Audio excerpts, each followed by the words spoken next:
오늘은 박하늘 작가의 내일의 나를 만드는 작은 실행을 함께합니다. 이 책은 거창한 변화보다 매일의 아주 작은 행동이 인생을 바꾼다는 믿음으로 시작됩니다. 우리는 늘 변화를 꿈꾸지만 대부분의 변화는 실패로 끝납니다. 이유는 간단합니다. 너무 크게 시작하기 때문입니다. 작가는 말합니다. 인생은 결심이 아니라 실행으로 바뀐다.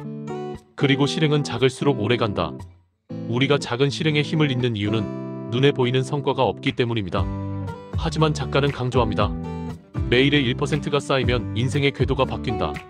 예를 들어 하루 10분 독서를 1년간 꾸준히 하면 그 사람은 결국 책 한 권의 인생을 사는 사람이 됩니다.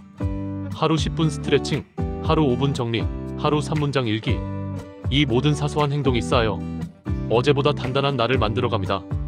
변화는 거대한 결심의 결과가 아니라 작지만 반복되는 행동의 산물입니다. 작가는 이렇게 말합니다. 세상을 바꾸는 건 완벽한 사람이 아니라 끝까지 포기하지 않는 사람이다. 많은 이들이 처음엔 불타오르지만 조금만 실패하면 스스로를 탓하며 멈춰버립니다. 하지만 작가는 꾸준함을 이렇게 정의합니다. 꾸준함은 매일 완벽하게 하는 게 아니라 멈추지 않는 것이다. 오늘 하지 못했다면 내일 다시 하면 됩니다. 중요한 건 끊기지 않는 마음입니다. 꾸준함은 습관을 만들고 습관은 결국 인생을 바꿉니다. 많은 사람들은 이렇게 말합니다. 의욕이 생기면 시작하겠다. 하지만 작가는 단호하게 말합니다. 의욕은 행동의 결과다. 움직이기 전엔 불안하고 두렵고 귀찮습니다. 하지만 단 5분이라도 시작하면 마음은 그 행동을 따라오기 시작합니다. 이 책의 핵심은 바로 이것입니다. 생각보다 먼저 움직여라. 작은 행동이 마음의 불씨를 살리고 그 불씨가 삶의 방향을 바꾼다. 우리는 언제나 남과 비교하며 살아갑니다. 저 사람은 나보다 빠르다. 나는 아직 부족하다. 하지만 작가는 묻습니다. 비교의 끝에는 무엇이 남는가? 비교는 나를 나약하게 만들고 결국 나의 실행력을 갉아먹습니다. 작은 실행을 이어가기 위해선 비교가 아닌 기록이 필요합니다.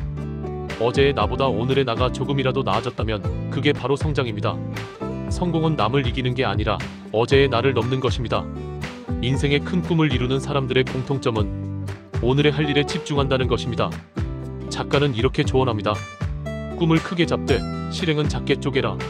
예를 들어 건강해지고 싶다는 막연한 목표 대신 오늘 물 2리터 마시기, 5분 스트레칭 같은 행동으로 바꾸는 겁니다. 거대한 꿈을 이룬 사람은 사실 매일 작게 실행한 사람일 뿐입니다. 오늘의 한 걸음이 쌓여 1년 뒤, 10년 뒤 완전히 다른 곳으로 데려다 줍니다. 실패를 두려워하지 말라. 실패는 방향을 수정하라는 신호일 뿐입니다. 작가는 자신의 경험을 통해 말합니다. 나는 수많은 실패 덕분에 내가 진짜 원하는 걸 알게 되었다. 실패를 끝으로 받아들이는 사람은 거기서 멈추지만 실패를 피드백으로 받아들이는 사람은 더 멀리 나아갑니다. 작은 실행을 지속하는 사람은 실패 속에서도 배움을 찾아냅니다. 그게 바로 진짜 성장입니다. 빠르게 흐르는 세상 속에서 우리의 시간은 늘 쫓기듯 흘러갑니다. 하지만 작가는 이렇게 말합니다. 삶의 리듬은 남이 아니라 내가 정한다. 매일의 루틴을 만들어 보세요. 하루의 시작과 끝에 나만의 리듬을 심어두면 그게 바로 안정의 기초가 됩니다. 아침에는 짧은 명상, 저녁에는 하루 3가지 감사한 일 적기. 이 단순한 습관이 마음의 중심을 잡아줍니다. 이 책의 마지막에서 작가는 이렇게 말합니다. 내일의 나는 오늘의 나에게 감사할 것이다. 오늘의 작은 실행 하나가 내일의 나를 단단하게 만들고 그 내일이 모여 인생이 된다. 완벽할 필요 없습니다. 오늘 단 한 가지라도 실천하세요. 물 한 컵 더 마시기, 가족에게 따뜻한 말 한마디 하기, 읽고 싶던 책 한 페이지 넘기기. 그 사소한 한 걸음이 당신의 인생을 바꾸는 첫발이 됩니다. 지금까지 내일의 나를 만드는 작은 실행을 함께 했습니다. 박하늘 작가는 말합니다. 꿈은 결심이 아니라 습관에서 자란다. 결국 인생을 바꾸는 건 특별한 날의 결심이 아니라 평범한 날의 작은 행동입니다. 오늘도 내일의 나를 위해 작은 한 걸음을 내딛어 보세요. 이상 책 읽어주는 용훈이었습니다. 좋아요와 구독은 제가 더 많은 책을 여러분께 전할 수 있는 큰 힘이 됩니다. 다음 시간에도 따뜻한 이야기로 찾아뵙겠습니다. 감사합니다.